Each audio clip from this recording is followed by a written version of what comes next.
Welcoming guys to a preview of every single NFL team for the 2022 season, and we're back in the NFC North with the Green Bay Packers. And as we know, the end of last season, there was a lot of things. Was Rodgers going to come back for the 2022 season? But we get to the off season, and we have Davante Adams, who's been the dude at the wide receiver position for the Green Bay Packers for the last number of years, for the past 8 years. Was franchise tagged by the Packers, and then he got his trade to the Raiders because he didn't want to re-sign his new contract, so he went to the Raiders.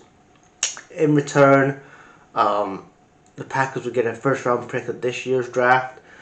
In the offseason, and then in the offseason they get Sammy Watkins from the Ravens.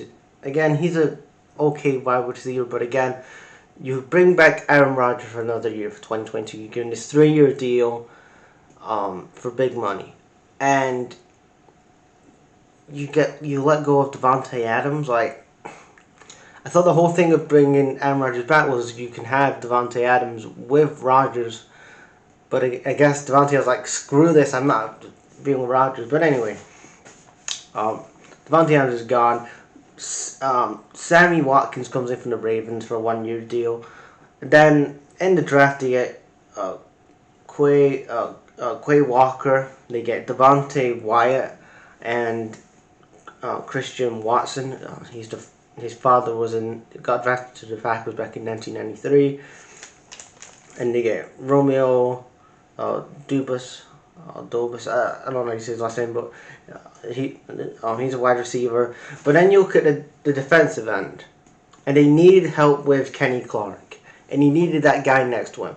And Jonathan Ford, is a defensive end.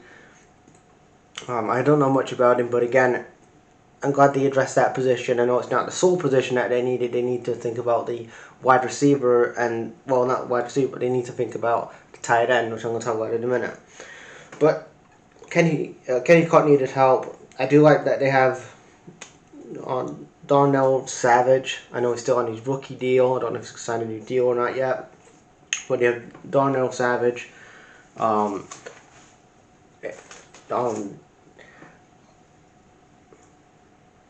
And especially with they need help at the tight end, because that tight end needs improving. I feel like that tight end, like, most of the work for the last couple of years was going through Davante Adams, especially with the passing game.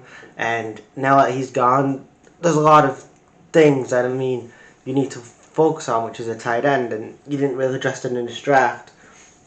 Because if you're really going to go for Rodgers this year, and Rodgers is your dude for the next 3 years, then you go all in. You put all your chips on the card, and you go, this is the dude right now we have. So you was linked with Julio Jones. Get him, or one better, OBJ. Get Odell Beckham Jr. He's a free agent. I know he's got an injury from the Super Bowl, but he's still a dude that last year traded himself from the Browns to the Rams and got himself a Super Bowl ring. Get him in, and you can build around him. I know that he's 29, but again, forget about that, because you're here for the here and now. Because if you truly wanted to go for the future and Jordan Love, then you wouldn't have give Rodgers this big money deal. But the other parts they have Allen Lazard. He had a decent season for them last year in Green Bay. AJ Dillon, he's a good prospect as well. Then Zari Smith, he's good at the linebacker position. But Savage and Almost are going to be electric in that safety position, which I'm excited to see what goes on there. But they start the first game of the season against a NFC North rival in the Vikings, and they got Bears football. That's when Aaron Rodgers is going to make them their daddy, for God's sake. And then they have Tampa Bay, which again, you got the Vikings who are in transition with their new head coach. You got the Bears with Eberflus and Fields. It's going to be an interesting how Christian Watson adapts to the NFL, and Romeo Dubas, he got 1,000 yards in his last year at college, 11 rushing touchdowns. So there's going to be a lot of different transitions going on in Green Bay, and is this 3-year deal going to be worth it in the end?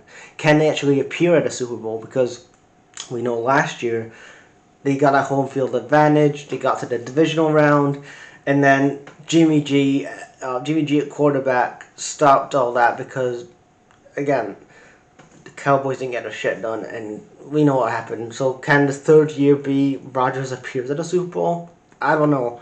I don't know about it because Philly, I'm going to talk about them in a separate video when I get to them, but they look really strong. And then you look at the Rams, the reigning Super Bowl champions, looking strong as well. So overall, guys, leave your guys' thoughts on the Green Bay Packers 2022 season.